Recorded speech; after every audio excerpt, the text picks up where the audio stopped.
Element 502 here, checking out the new Impossible Whopper from Burger King. Doing a little taste test and talking about brand identity and marketing.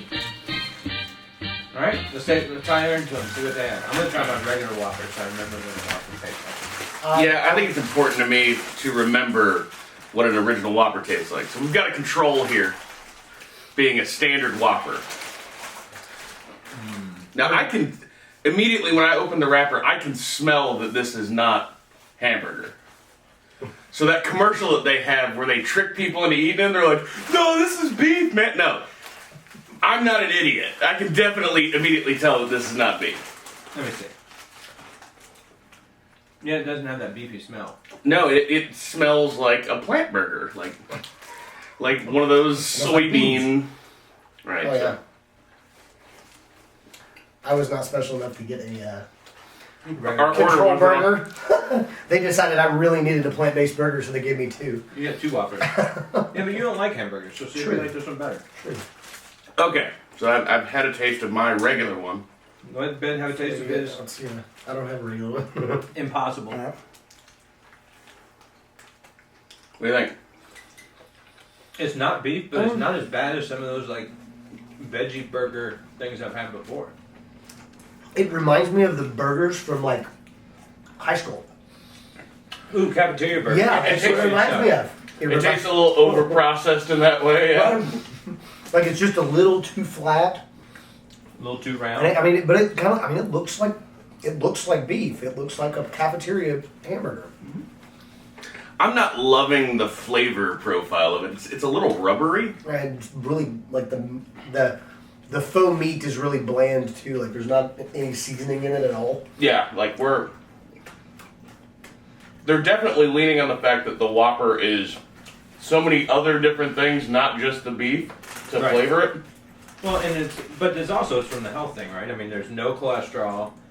There's no fat in the Impossible Whopper itself in the hamburger patty. There's carbohydrates though, so you can't eat this, like lettuce style, and be like low carb if you wanted to do that. But if you're trying to avoid, the high cholesterol-y, fatty kind of diets, Don't get cheese. maybe don't eat a hamburger. Right? So why do you think they did it? Why did the Impossible Burger come out? Well, it's a hot topic right now. I mean, honestly, the Consumer Electronics Show of all places every year for like the last 5 years, you always hear that like, oh, they got this. They've got another different weird burger that, oh, it's really close. And you kept hearing that like, oh, it's coming soon, it's coming soon. This is the first chain that's actually brought one of these things to the masses. So I wanted to try it, and that kind of is the crux of the issue. Like when they first announced it, I was talking to Bill about this. I said, okay, well, is a non-beef flame-broiled fake burger, is that still in line with Burger King's branding? Like, or are they trying to effectively flip it on its head? Well, being that they just brought out tacos, I don't think they really care too much about their branding. They are kind of throwing stuff at a wall. Just see if it works. Has a change like this where, like, I think this is going to be, since this seems to be relatively successful and it's more expensive, it's a way to get more money out of you. I think this is something that they'll probably continue with. Does this change who they are as a company? And has something like this ever been successful? Has a company like, we did New Coke a few months ago. Has something like this ever worked where from now on this company is on, they were going down line A, now they are way over here on B? Well, I think without the tacos, take the tacos out and all the other stuff that they've brought in, I think just this, I think, is right in line. Because it's offering another opportunity. I mean, I don't know if it's vegan or not. I know it's at least vegetarian, an option. So you've got a vegetarian option for somebody that can go to a hamburger place and eat it.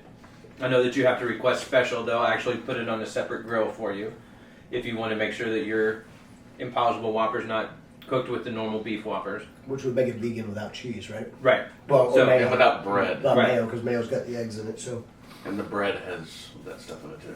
that's gluten. That's not meat based. I don't know if there's eggs in their bread or not. I think there's eggs in their bread. So, but it's possible you could make a vegan. Yeah, option there. yeah. If you wrap it in lettuce, Mm-hmm. it's definitely possible. So I think that sticks on. I think you're going to see this a lot where brands are evolving and changing just based on consumer sentiment, different things like that. I mean, there was a while, it was like, Detroit. Back in the 60s, 70s, aerodynamics wasn't something we cared about as a country. We just put in the biggest engine we could. And if the car was too heavy or had too much drag, you just put in a bigger engine and it solved most problems. Yeah. Right? And that was the way we did it. And then the fuel crisis. fuel crisis comes and they're like, oops, we need to change that. So how do we still make cars that people will like? Because, you can get some of these small cars or some of the ones that are super efficient, but they're just not fun to drive and they don't look the same. So now they're trying to bring those two in. And I think it's the same thing. I think you're going to see brands continue to evolve as our society is changing directions on what's important, what's not. Because health is now back and front and center. So I want to. Which is funny because Arby's entire ad campaign right now is, yo, check it out, we got meat. Yeah. Which you're always going to have the disruptor, right? Right, but then with this, I think this is, unlike the tacos, I think this is a really good idea because it stays close enough to brand, and it's not so far-fetched like what I hopped in, trying to go IHOB, and go, which was just a complete disaster. But this is close enough to their brand, and still opens it up to a completely different demographic. They're targeting a completely different customer, but they're still not getting away from their current customer base. So you're putting forward that while this is a drastic change from your classic Whopper, you don't think it's so completely left field that it changes Burger King fundamentally. It just gives you a good option. Right. Okay. But it's aesthetically, it still looks very similar. Granted, it's which is just the bun, really. But if you look at them side by side, there's not much you can tell difference unless you really get in close.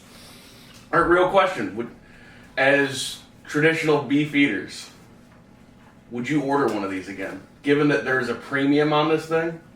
It's about $1 more, is what your sandwich is. Personally, absolutely not. I don't really care for burgers in the first place. Which is weird. Which I get that. I get that.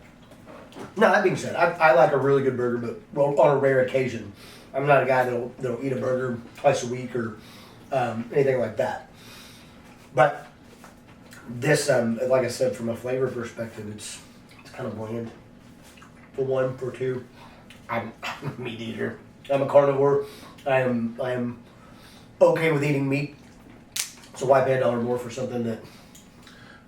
Bill, come January, you gonna wrap one of these bad boys in lettuce, and as part of your Heck yeah. your New Year's resolution? I'll be all about it. I don't find it. I'm not offended by it. So I'm not offended. I definitely, as you can tell by which one I ate more of, the real one is what's doing it for me. Oh yeah, no, there's still something there. But I think this is like the turkey bacon of Whoppers, honestly. Yeah, I'm not gonna flick turkey bacon off of my plate. Right. But if I'm at the store and I'm not feeling especially insecure that day, I'm probably just gonna get the regular stuff. Right. The thick cut, smoked. Yeah. Bacon. So it's the turkey bacon of Whoppers. That's what I'd look at it as. I'd eat it. It makes me feel more healthy and making a better choice for myself. I do find it funny though. As I'm eating something slathered in mayonnaise, I feel like I'm being healthy today. I do find it funny that on the packaging for the Impossible Whopper, which is plant-based, they do have an option for bacon. Which that seems very funny to me for some reason. Maybe you just don't want to Let's eat get meat. a plant-based burger and give me some bacon. Well, it's making good steps somewhere, right? Right. You got a plant-based and bacon. 3 steps forward, 2 steps back. There you go. But yeah, I don't know. I think that this thing is here to stay. This is definitely not a new Coke scenario where they haven't stopped serving regular Whoppers. Right. They're not changing the recipe. Yes. Or they didn't change the bun of the Whopper. Instead of sesame seeds, we're going to use a brioche bun or something. They didn't do that. Yeah, don't. It's still, all the staple pieces are here. No. So I think this one works. And I think that's the big thing when you were talking about that brand identity and you were talking about McDonald's spaghetti and all these other things. That's too far off brand and it just doesn't work. So, Yeah, this isn't a McDLT where, it's like it's got 2 compartments and all your fresh vegetables are over here. God, that was a stupid sandwich. So you have the hot side hot and the cool side cool. Oh, whatever. I do wonder about the food cost too, though. With it being $1 more, Mm-hmm. processing meat's got to be a lot harder and less renewable than a plant-based burger. So I can't see why this one would cost more. That Because seems like a little people bit of will a pay more. well, right. It's not.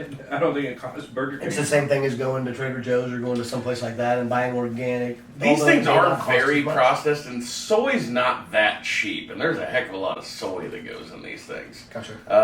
Because if you go, granted, I'm sure some of this is the Cadillac tax, but when you go to Kroger and you walk by was it Homestar Farms or whatever the company that makes the vegetarian burgers, they're like 4 little burgers in a box, and I think it's $6 or something.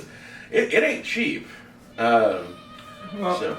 and then we'll see because KFC announced they're going to do the Impossible fried chicken. They're using the same plant substance, and they're going to make fried chicken with it. There were too many people already fighting over which chicken sandwich was the best on the internet that KFC is going to show up and go, we're not even made of chicken, check this out. I guess we'll be back with that here soon, but thanks everybody for tuning in. Final verdict, they're okay. I don't know, it's fine. Fine. See you next time.